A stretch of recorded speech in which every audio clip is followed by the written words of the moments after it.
billion rand already budgeted for to new areas where that money can in fact boost the economy. A noteworthy component is an infrastructure fund to boost labour-intensive investments, so basically create jobs. Funds will also be directed to agriculture, townships and rural economies.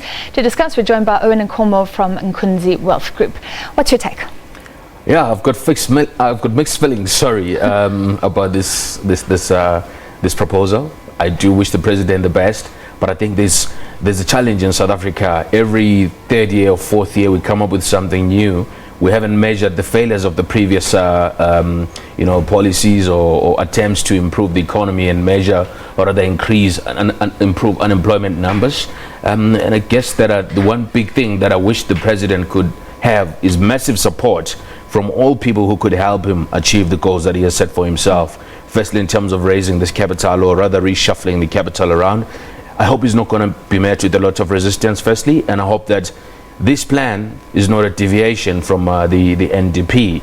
There was no mention of what's going on with the NDP these days, Francis, which concerns me because it's our national strategy for taking the country to the next level. Isn't the NDP so broad, though, that basically everything kind of fits into it? If not it's necessarily, going to but it has to be. It needs to be visible. We need to see that we are still sticking to the NDP as our current guiding policy for growth of the country. And I think that in terms of implementation and monitoring, that's where potentially we could have a big gap, because we always try out new things, but we never report on the success of those things. And I think that if the president is to succeed in delivering on these few points that is promised to do, he needs to have a team that will support him quite extensively. And he is saying it's going to be monitored, so you're right. I think we need to follow that monitoring.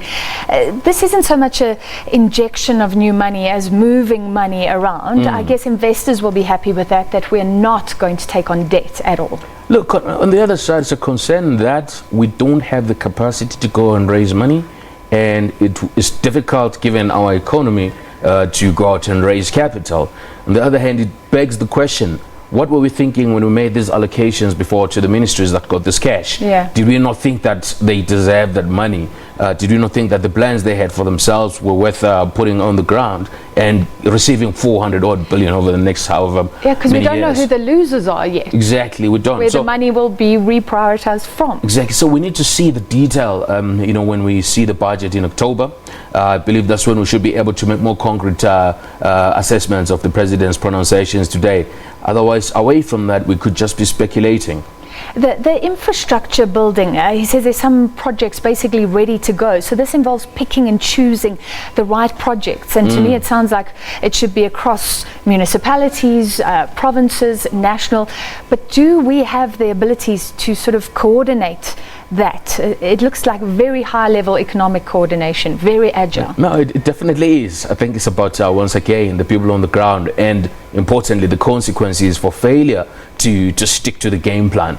Anyone in a municipality or a local government that doesn't cooperate, in terms of delivering all these projects given capital, should be brought to task quite extensively. And I think that we should set up a more intense monitoring process. I think the one thing that I believe is a shortfall from this stimulus package is that it does not talk directly to producing more SMMEs or supporting more small businesses, which actually would create more jobs directly. If you're just going to focus on infrastructure, what happens to those businesses that are not in the infrastructure space, which could actually, from being funded properly and supported over time, could create more jobs? Globally, we know that small businesses employ the most number of people out there. I don't believe that South African small businesses are getting enough support from the government. But there is support for township economies, so maybe we'll feel the impact there. We've been down this road, Francis, as I've said. I mean, we've seen a lot of these projects being muted, but we have not seen the results, Francis. That's my concern. Yeah, you're waiting for the proof. I want the proof. I want the process. I want, the sticking to the policies. I want more policy certainty. Yes, we've seen some certainty around the mining policy, but at least the president has said he's going to set up a task team or another committee to deal with the land redistribution question mark, which is a big one, especially because agriculture contributes quite extensively to the economy. But I think every time that it goes to bed, every day, I'm hoping it's going to be asking for the latest reports on things. If he waits for a year or for 3 years, he's going to get a nasty surprise. And the numbers going to be seen in the GDP and the unemployment numbers. What you're saying, the longer we don't know which land will be expropriated and who will be affected, the more the spending on infrastructure can be scuppered anyway. Exactly. So I'm talking more on broadly the implementation of the strategy, you know, the creation of new infrastructure, policy around agriculture, and all of those other elements that is spoke about today. Tourism, I believe we could get a lot of money if we could expeditiously sort out the visa stories. And I think that in terms of the Labour Act as well, together with the Immigration Act, is important for the President and his colleagues to make quick pronunciations, because there is a scarcity of some talent that we can get from outside the country. And I think policies like that being implemented will bring in much needed tourists, and it will bring in much needed skills into the country, which could potentially help with the implementation of some of these infrastructure projects. So that's maybe low-lying fruit, because companies have been crying out to bring in those skills. We've also been seeing a crying out about spectrum, because the more spectrum is released, the lower data costs will be. Yes. So at least fixing some of the long-term problems. Also, the Petroleum Resources Development Act, the MPRDA, people were complaining about it for years. It's now off the table. Exactly. So it's you know, the inconsistencies, in my view, in terms of making sure that we have a coordinated plan, and any finance that is being raised or being restructured is going to something that we've known about for 10 years. We just needed to keep implementing and pushing every year, at least it's finally going towards the direction. But the thing is, you question the fact that the quantum, when you talk about 50 billion rands, for example, that's been muted, is that big enough to move the needle? And also, how much time are we giving this plan? We must give it plan, we must give it time so that it materializes, and it must be implemented and reported on. But I believe that, you know, it's great that we're here, but let us not make the same mistakes we made in the past, where we made plans, made policies, kept changing policies, we were not consistent, and business, the unions and government are on 3 different poles. They need to sit in one room. We need to be talking together.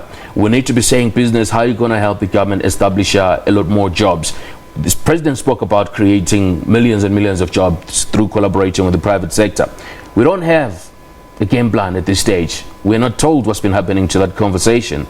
And I do hope those will be addressed. And that's still there, this appeal to the private sector to help out. Do you think business will be on board with this sort of broad strokes plan? Look, I hope business will be on board. But what needs to happen, there was a discussion in the presentation today about making it easy to conduct business in the country. And I think if it will be made easy for people to conduct business in South Africa through partnerships with the government, through partnerships with foreign entities that will bring capital and bring implementation, then we could probably start to see the private sector apply the 700 billion plus that is sitting in banks at the moment, which would mean that the president does not need to struggle to raise any other cash. He just has to create an environment that will convince the big businesses and small businesses to put the money to use, Francis. Is the mining charter a question mark for you still? Look, I don't think it's so much of a problem now as it was before December, Francis, honestly speaking. I think the latest because mining houses were saying we're not investing under the current absolutely. So I think at least that's been dealt with, and I hope that a few more of these policy uncertainties are going to be taken care of. The most difficult one, and the most important one, in my view, is the land question, especially because we have seen how negatively the GDP performs if agriculture and farming per se is negatively is on the downturn. All right, thank you so much for your time this evening. That was Owen Nkomo from Inkunzi Wealth Group. Now, it's been a busy week on social media.